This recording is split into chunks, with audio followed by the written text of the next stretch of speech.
Now, students, in the previous sessions, we had learned about the pre-pollination events. Now, the gametes have been formed. The pollen grain has given rise to two male gametes, and the formation of embryo sac has taken place. And inside the embryo sac is the female gamete, the egg. Now, the time has come for the fusion, for the meeting of the egg and the male gametes. So the process through which the pollen grains they reach to the stigma, they are transferred to the stigma is known as pollination. Punjabi ਚ ਤੁਸੀਂ ਸੁਣਿਆ ਹੋਣਾ ਪਰਾਗਣ. Now beta, this pollination is of two types, self pollination and cross pollination. Self pollination is the process of transfer of pollen grains from the anther to the stigma of the same flower or to another flower but on the same plant. Self pollination ਦੇ ਵਿੱਚ ਹੁੰਦਾ ਬੇਟੇ ਕਿ ਇੱਕੋ plant ਦੇ ਅੰਦਰ ਹੀ pollination ਹੋਵੇ. Cross pollination ਚ ਹੁੰਦਾ ਕਿ flowers of different plants, ਠੀਕ ਹੈ, ਡਿਫਰੈਂਟ ਪਲਾਂਟਸ ਦੇ ਫਲਾਵਰਸ ਦੇ ਵਿਚਕਾਰ ਜਿਹੜੀ ਹੈ ਟ੍ਰਾਂਸਫਰ ਆਫ ਪੋਲਨ ਗ੍ਰੇਨਸ ਹੋਵੇ but the species must be same. ਜੇ ਸਪੀਸ਼ੀਜ਼ ਸੇਮ ਹੋਊਗੀ then only the pollen grain is going to germinate, then only the pollen tube will come out. So beta ਜਿਹੜੀ self pollination ਹੈ that is further of two types, autogamy and geitonogamy. Right, after discussing about these two, we will discuss about the various agencies through which pollination takes place. Pollination ਕਿਵੇਂ ਹੁੰਦੀ ਹੈ? It can take place through abiotic agencies as well as biotic agencies. ਜਦੋਂ ਬੇਟੇ wind, water ਜਿਹੜੀਆਂ pollination ਕਰਾਉਂਦੀਆਂ, we call it as abiotic agencies. ਕਈ ਵਾਰ ਬੇਟੇ organisms, living organisms like insects, birds, bats, ਇਹ pollination ਕਰਨ ਦੇ ਵਿੱਚ help ਕਰ ਦਿੰਦੇ ਆ. We call them as biotic agencies and biotic agents. So first we will talk about the self pollination, the different types of self pollination, then the cross pollination and different agencies. Now beta, self pollination is of two types.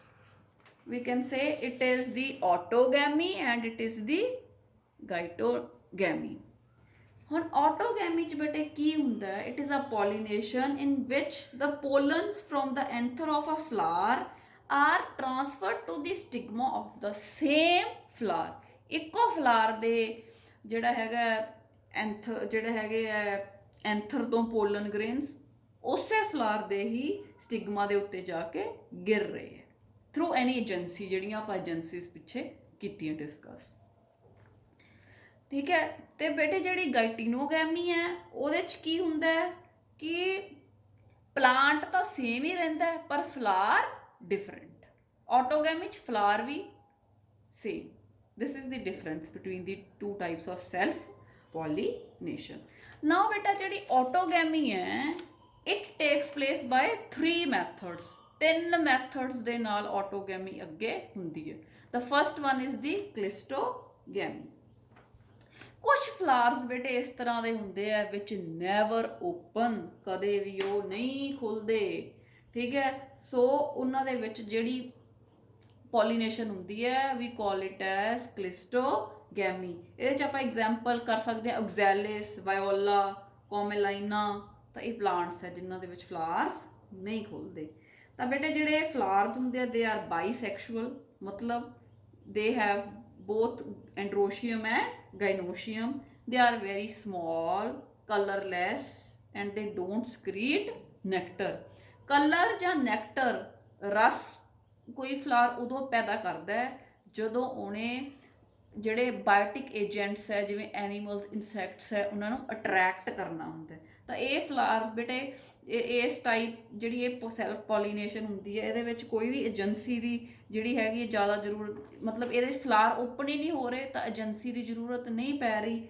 ਤਾਂ ਇਹ flowers ਜਿਹੜੇ ਹੈਗੇ ਆ they are not ਸ਼ੋਈ, they are not ਦੇ don't ਸਕ੍ਰੀਟ the nectar. ਜਿਹੜੇ ਇਦਾਂ ਦੇ flowers ਹੁੰਦੇ ਆ ਬੇਟੇ, ਇਹਨਾਂ ਦੇ ਵਿੱਚ ਜਿਹੜੇ ਐਂਥਰ ਤੇ ਸਟਿਗਮਾ ਹੁੰਦੇ ਆ ਉਹ ਇੱਕ ਦੂਜੇ ਦੇ ਬਿਲਕੁਲ ਨਾਲ ਨਾਲ ਪਏ ਹੁੰਦੇ ਆ। the anthers and stigma lie close to each other and these flowers do not open, so there is no chance of cross pollination। ਜਦੋਂ ਫਲਾਰ ਖੁੱਲਦਾ ਹੀ ਨਹੀਂ ਤਾਂ ਕਿਸੇ ਹੋਰ ਫਲਾਰ ਦੇ ਪੋਲਨ ਗ੍ਰੇਨਸ ਤਾਂ ਇਹਦੇ ਸਟਿਗਮਾ ਤੇ ਲੈਂਡ ਕਰ ਹੀ ਨਹੀਂ ਸਕਦੇ, ਠੀਕ ਹੈ।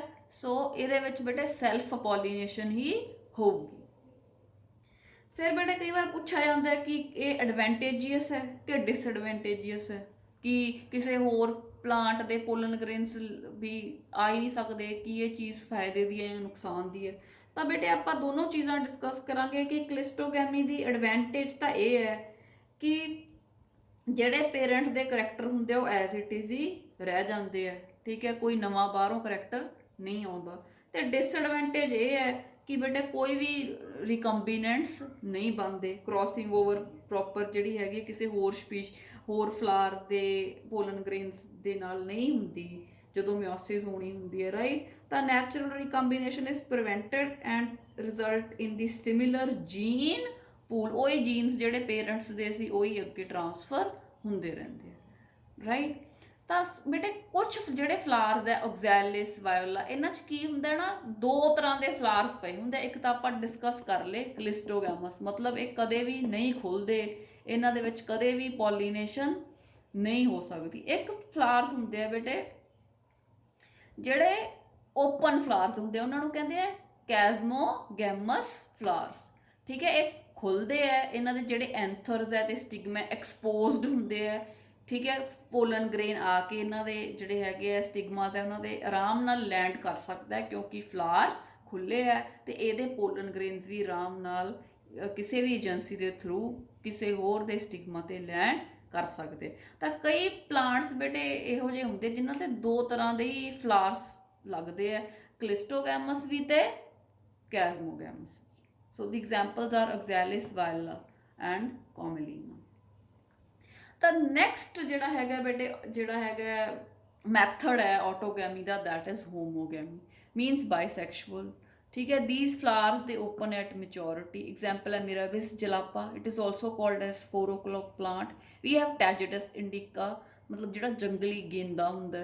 we have potato, ਠੀਕ ਹੈ। ਇਹ ਫਲਾਵਰਸ ਬੇਟੇ ਜਦੋਂ ਪੂਰੇ ਜਦੋਂ ਪੋਲਨ ਗ੍ਰੇਨਸ ਬਣ ਜਾਂਦੇ ਆ ਤੇ ਐਗ ਡੈਵਲਪ ਹੋ ਜਾਂਦਾ ਉਦੋਂ ਹੀ ਇਹ ਫਲਾਵਰਸ ਖੁੱਲ੍ਹਦੇ ਆ, ਰਾਈਟ। ਦੋਨੋਂ ਐਂਥਰ ਤੇ ਸਟਿਗਮਾ ਸੇਮ ਟਾਈਮ ਤੇ ਮੈਚੋਰ ਹੁੰਦੇ। ਜਦੋਂ ਸੇਮ ਟਾਈਮ ਤੇ ਮੈਚੋਰ ਹੁੰਦੇ ਆ ਤਾਂ ਇਸੇ ਫਲਾਵਰ ਦੇ ਪੋਲਨ ਗ੍ਰੇਨਸ ਹੀ ਇਹਦੇ ਸਟਿਗਮਾ ਤੇ ਆ ਕੇ ਡਿੱਗ ਪੈਂਦੇ ਆ ਤੇ ਅੱਗੇ ਜਿਹੜਾ ਹੈਗਾ ਪੋਲਨ ਟਿਊਬ ਨਿਕਲਦੀ ਹੈ ਤੇ ਫਰਟੀਲਾਈਜੇਸ਼ਨ ਹੋ ਜਾਂਦੀ ਹੈ। ਕੋਈ ਵੀ ਹੋਰ ਦੂਰੋਂ ਕਿਸੇ ਹੋਰ ਫਲਾਵਰ ਤੋਂ ਪੋਲਨ ਗ੍ਰੇਨਸ ਲੈਂਡ ਨਹੀਂ ਕਰ ਪਾਉਂਦੇ ਤਾਂ ਇਹ ਜਿਹੜਾ ਹੈ ਆਪਸ ਵਿੱਚ ਹੀ ਇਹਨਾਂ ਦੀ ਜਿਹੜੀ ਹੈਗੀ ਹੈ ਫਰਟੀਲਾਈਜੇਸ਼ਨ ਹੋ ਜਾਂਦੀ ਹੈ, because they mature at same time।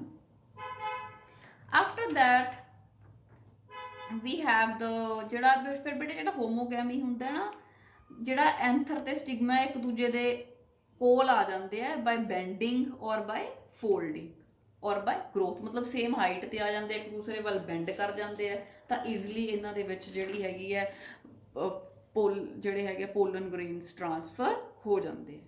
Now the third type is the bud pollination। ਬੇਟੇ ਇਹ ਬਾਇਸੈਕਸ਼ੁਅਲ ਫਲਾਵਰਸ 'ਚ ਹੀ ਪੋਸੀਬਲ ਹੈ ਕਿਉਂਕਿ ਅਗਰ ਫਲਾਵਰ ਕੋਲੇ ਐਂਡਰੋਸ਼ੀਅਮ ਗੈਨੋਸ਼ੀਅਮ ਦੋਨੋਂ ਹੋਣਗੇ ਤਾਂ ਹੀ ਪੋਸੀਬਲ ਹੋਊਗੀ ਜਿਹੜੀ ਪੋਲੀਨੇਸ਼ਨ ਹੈ। ਜਦੋਂ ਬੇਟੇ ਫਲਾਵਰਸ ਹਜੇ ਖੁੱਲ੍ਹੇ ਨਹੀਂ ਹੁੰਦੇ, ਹਜੇ ਡੋਡੀ ਹੁੰਦੀ ਹੈ, ਉਦੋਂ ਹੀ ਪੋਲੀਨੇਸ਼ਨ ਹੋ ਜਾਂਦੀ ਹੈ। ਤਾਂ ਉਸੇ ਫਲਾਵਰ ਦੇ ਪੋਲਨ ਗ੍ਰੇਨਸ ਹੈ, ਉਸੇ ਫਲਾਵਰ ਦਾ ਐਗ ਹੈ ਜਿਨ੍ਹਾਂ ਦੀ ਫਿਊਜ਼ਨ ਹੋਊਗੀ। ਕੋਈ ਵੀ ਬਾਹਰੋਂ ਕਿਸੇ ਵੀ ਹੋਰ ਫਲਾਵਰ ਦਾ ਪੋਲਨ ਗ੍ਰੇਨ ਜਾਂ ਜਿਹੜਾ ਹੈਗਾ ਨਹੀਂ ਆਉਂਦਾ। So it takes place in the bud condition. ਜਦੋਂ ਬਡ ਕੰਡੀਸ਼ਨ 'ਚ ਹੋਗੀ ਤਾਂ it ensures self pollination. So this happens in the pea, wheat, rice। so these are the examples। ਫਿਰ ਬੇਟੇ ਆਪਾਂ ਗਾਈਟਿਨੋਗੈਮੀ ਦੀ ਗੱਲ ਕਰ ਰਹੇ ਸੀ ਕਿ ਇਹ ਜਿਹੜੀ ਹੈਗੀ ਹੈ ਇਹ ਬੇਟੇ ਇੱਕ ਤਰ੍ਹਾਂ ਦੀ ਸੈਲਫ ਪੋਲੀਨੇਸ਼ਨ ਹੀ ਹੈ ਕਿਉਂਕਿ ਇੱਕੋ ਪਲਾਂਟ ਦੇ ਫਲਾਵਰਸ ਦੇ ਵਿੱਚ ਹੀ ਹੋ ਰਹੀ ਹੈ। ਬਟ ਬੇਟੇ ਕਿ ਫਲਾਰ ਤਾਂ ਡਿਫਰੈਂਟ ਹੋ ਰਿਹਾ ਹੈ, ਰਾਈਟ।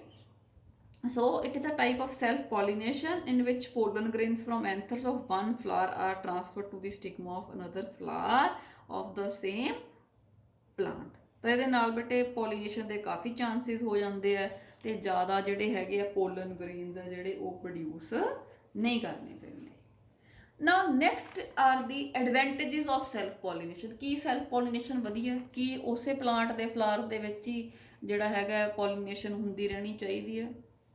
ਤਾਂ ਬੇਟੇ ਆਪਾਂ ਇਹਦੀਆਂ ਮੈਰਿਟਸ ਵੀ ਕਰਾਂਗੇ, ਡੀਮੈਰਿਟਸ ਵੀ ਕਰਾਂਗੇ। Let's first talk about the advantages.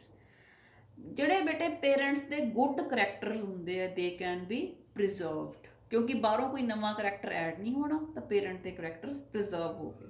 Chances of pollination are more, ਕਿਉਂਕਿ ਨੇੜੇ ਨੇੜੇ ਪਏ ਹੈ, ਪੋਲਨ ਗ੍ਰੇਨਸ ਈਜ਼ੀਲੀ ਟਰਾਂਸਫਰ ਹੋ ਸਕਦੇ ਆ ਸਟਿਗਮਾ ਤੇ, ਤਾਂ ਪੋਲੀਨੇਸ਼ਨ ਜ਼ਿਆਦਾ ਬੈਟਰ ਚਾਂਸਿਸ ਹੈਗੇ। ਫਿਰ ਬੇਟੇ ਪੋਲਨ ਜਿਹੜੇ ਐਂਥਰਸ ਹੈ ਤੇ ਸਟਿਗਮਾਸ ਹੈ ਬਹੁਤ ਕੋਲੇ ਕੋਲੇ ਪਏ ਆ, ਇਸ ਕਰਕੇ ਜ਼ਿਆਦਾ ਪੋਲਨ ਗ੍ਰੇਨਸ ਵੀ ਪੈਦਾ ਕਰਨ ਦੀ ਜ਼ਰੂਰਤ ਨਹੀਂ ਪੈਂਦੀ ਇਨ ਸੈਲਫ ਪੋਲੀਨੇਸ਼ਨ, ਰਾਈਟ। ਫਿਰ ਬੇਟੇ ਆਪਾਂ ਗੱਲ ਦੇਖਦੇ ਹਾਂ ਵੀ ਫਲਾਵਰਸ ਸ਼ੋਈ ਹੁੰਦੇ ਆ, ਅਟਰੈਕਟਿਵ ਹੁੰਦੇ ਆ, ਜਿਵੇਂ ਰੋਜ਼ ਹੈ ਕਿੰਨੀਆਂ ਅੱਛੀਆਂ ਪੈਟਲਸ ਹੈ, ਨੈਕਟਰਸ ਅਰੋਮਾ ਆਉਂਦਾ ਹੈ, ਸੁਗੰਧ ਆਉਂਦੀ ਹੈ, ਤਾਂ ਉਹੋ ਜਿਹੀਆਂ ਚੀਜ਼ਾਂ ਦੀ ਲੋੜ ਨਹੀਂ ਪੈਂਦੀ ਜਿਹਦੇ 'ਚ ਸੈਲਫ ਪੋਲੀਨੇਸ਼ਨ ਹੋਣੀ ਹੁੰਦੀ, ਕਿਉਂਕਿ ਉਹ ਆਪਣੇ ਆਪ ਹੀ ਹੋ ਜਾਣੀ ਹੈ। Flowers need not to be large, ਕਿਉਂਕਿ ਕਿਹੜਾ ਕਿਸੇ ਇਨਸੈਕਟ ਨੇ ਜਾਂ ਕਿਸੇ ਬਰਡ ਨੇ ਪੋਲੀਨੇਸ਼ਨ ਲਈ ਆਉਣਾ, ਠੀਕ ਹੈ। And they need not to be showy, attract ਹੀ ਨਹੀਂ ਕਰਨਾ ਆਪਾਂ ਕੋਈ pollinator. They do not have any fragrance or nectar production, ਕਿਉਂਕਿ ਜਦੋਂ ਫਲਾਵਰਸ ਨੂੰ ਅਗਰ ਬਰਡਸ ਪੋਲੀਨੇਟ ਕਰਦੇ ਆ ਤਾਂ ਫਲਾਵਰਸ ਨੂੰ ਵੀ ਉਹਨਾਂ ਨੂੰ ਗਿਫਟ ਦੇਣਾ ਪੈਂਦਾ, ਰਿਵਾਰਡਸ ਦੇਣੇ ਪੈਂਦੇ ਆ ਇਨ ਦੀ ਫਾਰਮ ਆਫ ਨੈਕਟਰ। ਉਹ ਸ਼ਹਿਦ ਚੂਸਣ ਆਉਂਦੇ ਆ ਤੇ ਪਲਾਂਟਸ ਦੀ ਜਾਂ ਫਲਾਵਰਸ ਦੀ ਪੋਲੀਨੇਸ਼ਨ ਕਰਾ ਦਿੰਦੇ ਆ। ਸੋ these were the advantages of self pollination। next we have the disadvantages of self pollination। ਕਹਿੰਦਾ ਜਦੋਂ self pollination generation after generation ਹੁੰਦੀ ਰਹਿੰਦੀ ਹੈ, it leads to the weakening of the offsprings, ਠੀਕ ਹੈ, ਵੀਕਨਿੰਗ ਹੋ ਜਾਂਦੀ ਹੈ। No new characters can be introduced by self pollination. ਤੇ ਬੇਟੇ ਇਹ ਇਹਦੀਆਂ ਦੋ ਜਿਹੜੀਆਂ ਆਪਾਂ ਕਰ ਲਈਆਂ ਇਹ ਡਿਸਐਡਵਾਂਟੇजेस ਹੈ ਕਿ ਨਵੇਂ ਕਰੈਕਟਰਸ ਇੰਟਰੋਡਿਊਸ ਨਹੀਂ ਹੋ ਸਕਦੇ ਤੇ ਜਿਹੜੇ ਨਵੇਂ ਆਫ ਸਪ੍ਰਿੰਗਸ ਬਣਨਗੇ after generations they will be weak. In the next session, we will discuss about the cross pollination.